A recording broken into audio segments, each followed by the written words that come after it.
Well, there's other issues plaguing Mexico as well. The Comanches. Well, the Comanches had worked out a deal with the Spanish, and that had worked fine until the Spanish went away. And so then all of a sudden, there's chaos. And the Comanches are going, hey, where's our presents? Where's our annual gifts?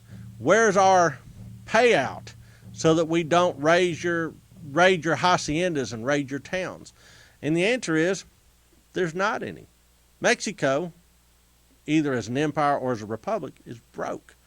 So by early 1830, about the time that you have this coup and counter coup, you have all this sort of issue with the central government, the Comanches decide to declare war on Mexico. And literally, that's what they do. They had already set themselves up as a major commercial empire in the South Plains. There's American buyers all the way from Illinois that are buying Comanche horses.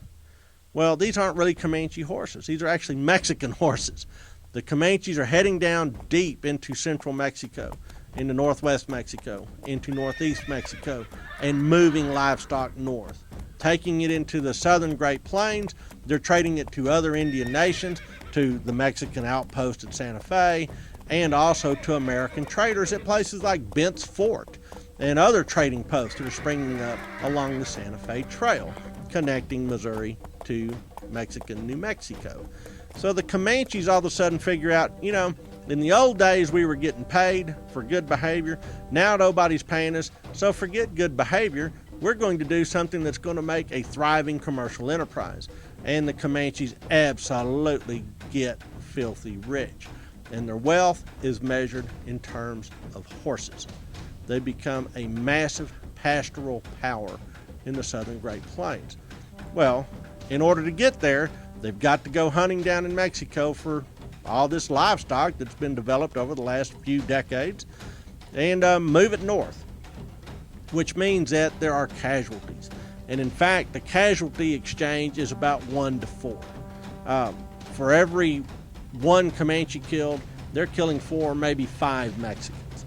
And Mexican settlements on the northern frontera suffer.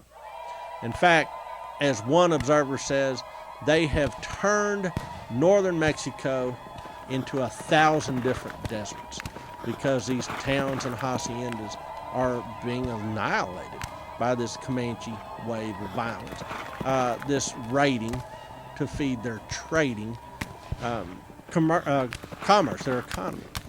Well, in the early 1830s, this violence is kind of at a low tide.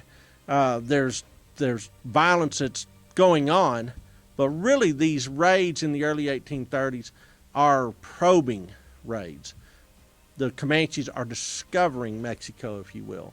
This new generation of Comanches is discovering what lay down there. And what they're discovering is that most Mexican garrisons are distracted, or most Mexican garrisons are of uneven quality. Some of them are even confused as to who they work for. It's crazy.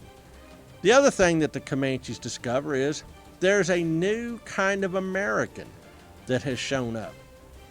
In the late 1700s, early 1800s, Comanches had started working with Americans, and they loved trading with Americans and moving those horses up to Missouri. But now, down in Mexico, there seems to be Americans that have shown up in a sort of strange location in Texas. The Comanches had figured out Spanish Texas a generation before, and they thought they knew what they were getting into with Mexican Texas.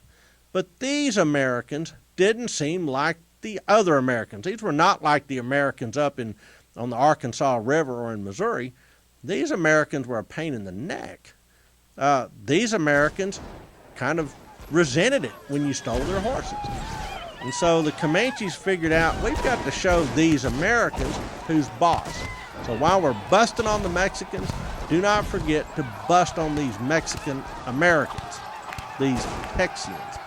So the Comanches are in the process of throwing their weight behind their commercial interest in northern Mexico, and it'll bring the Texians into conflict with the Comanches, but it will especially destroy a bunch of the infrastructure that Mexico has on its northern frontera. So, what's going on in Mexico? Havoc and chaos. And into this sort of atmosphere of havoc and chaos, you have the Texians, the American colonists in Texas, trying to figure out how to make things work.